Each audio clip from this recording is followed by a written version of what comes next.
Autobots, Decepticons, and Duelists. Welcome to today's video. And in today's video, I'm going to be talking about Transformers Dark of the Moon Crankcase. Now, I'm going to apologize in advance. The dreads on my crankcase actually fell and broke off, so they no longer fit his head. But throughout the entire video, just pretend he has those iconic dreads on. Yeah, so that's my bad. But yeah, I would have to say Crankcase out of the dreads, and by design, I would say he was my favorite one.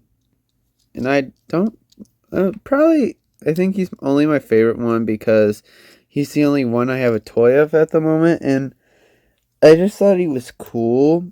I mean, don't get me wrong, I like Crowbar and Hatchet, but I just like Crankcase a bit more in terms of design. And there's something else. Oh, I just thought he was cooler because he actually got to fight a bit more than Crowbar. I mean, Hatchet was cool when it came to like fighting, but he was killed off pretty fast. So yeah. He comes with his weapon. I can't tell you what it's supposed to look like.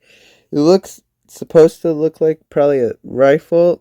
I do like the little hook things it's got going on in here. I don't know if this is supposed to reference just like little stick bomb things or whatever, but it's pretty cool. And like all Dark of the Moon toys at this time, they were experimenting with mech tech. So you're going to want to pull this and bam, you get like a giant hook thing. I like this. This is pretty cool. I think you can still use it as a gun, but it looks like you use it more as a hook. So yeah, that's pretty cool. Now, enough with the weapon. Let's jump straight in closer to him. To Crankcase. If you can tell, the chest is like very detailed. It feels like a skeleton's body almost. It's pretty cool. We got whatever these things are. I call them pincers because they kind of look like his head a bit. Yeah, a lot of black, a lot of gray going on. Excuse me. Yeah, pretty cool. I got a lot of details on the chest. Here's the back. Nothing too crazy. I do have one complaint. This part has like nothing to hold it up, so it easily falls. So I'll be like doing this a lot. Let's see. Oh, his hands are actually made out of rubber, believe it or not. So, I don't know. I like it, but I can see why they stopped doing it because, well, they can't hold their guns really, and also, this could rip off pretty easily. So yeah, I guess it makes sense. In terms of movement, his head can do a full 360. Now, if you turn his head, it kind of makes him look like he's looking up. But he can look up. He can look down a bit, but not really. His arms can do a full 360. They can kind of move up and down with that shoulder hinge. His arms can do a full 360 too, but like this. There we go. He actually has a elbow bend, which I swear I don't remember ever having an elbow bend. But hey, that's cool. His hands can actually move in, but it's really tough, especially on this hand, at least for me. He has no waist rotation, but he can technically move his waist back. That's due to transformation though. He has leg rotation. He has knee bend, and he technically has a second one. So yeah. And he technically has ankle tiltage, but only up and down. But that's only really due to transformation. He also technically has toe bending, but that's also due to transformation. So yeah, that's mostly it for him. In terms of weapon storage, they have 2 ports on his arms, and that's where you place them. And then There, that's just him holding it and probably scratching you. Yeah, that's really about it. So that's about it in his robot form. We're going to go jump straight into his vehicle form. Now the first thing you want to do is just you want to take this chest, pull it all the way out, and as you do, the legs will go in. Oh, and since we're at the legs, remember to rotate them. And now you're going to take his arms and you're just going to pull it down all the way, like so. And then you're just going to push the head in. It's going to sit there, kind of, just like that. And keep the pincers up a bit, because you're going to need them in a little bit. Keep his head like that. You're going to push the chest up again. It's supposed to cover his face like that. That's where you're going to leave it as. Now we're going to come to the arm. You're going to rotate the little plate thing, the doors. You're going to move the tire up. And you're just going to slide it in and connect it right to here.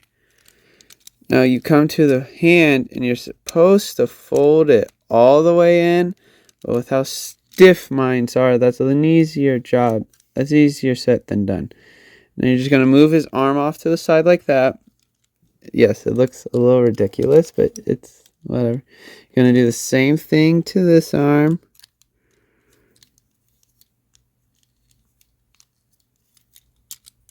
You're also supposed to move this wrist in. But again, with mine being so stiff and hard to push in, it doesn't really go in. Then you're just going to fold it up. You're just going to push it in till it is aligned with the chest.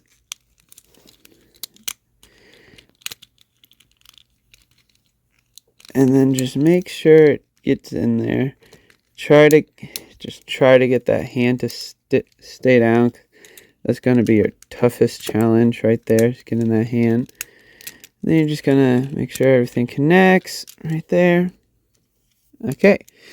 Now to the feet, you're going to just pull it down. Oh, sorry. Pull it down. Flip the toe up. Do the same thing to the other side.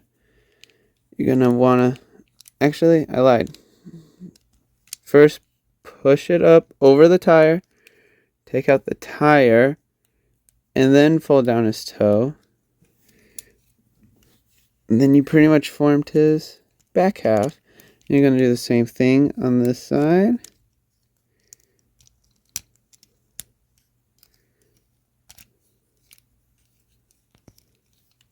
Now you're going to connect the two together.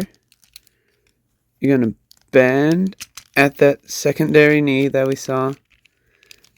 And then you're going to make sure it all clicks in. There were two ports. One right at the top and one right at the bottom. You're then going to fold the back half down and make sure everything gets nice and squeezed in. And then, excuse me, for the pincers, you're just going to fold them down. And okay, well, mine decides to break. Why wouldn't it? Just going to rotate it a bit. And fold it down until it's in there. I'm pretty sure you're supposed to do something else with them, but with how my hands work, it's kind of hard for me to do. So, yeah, that's him in his vehicle form. And yeah, he looks just like he did in the movie. Maybe a little less detailed, but hey, I like it. If you can tell by the roof, he's got the little lines going on. He's got the sirens that they had, the Secret Service cars. He's got a Decepticon symbol there. I actually kind of like the plastic they went for. They got a yellow tint here, but the whole thing is actually white. And they got two white circles, so that's cool. Oh, that popped out of place. Yeah, as a car, he rolls.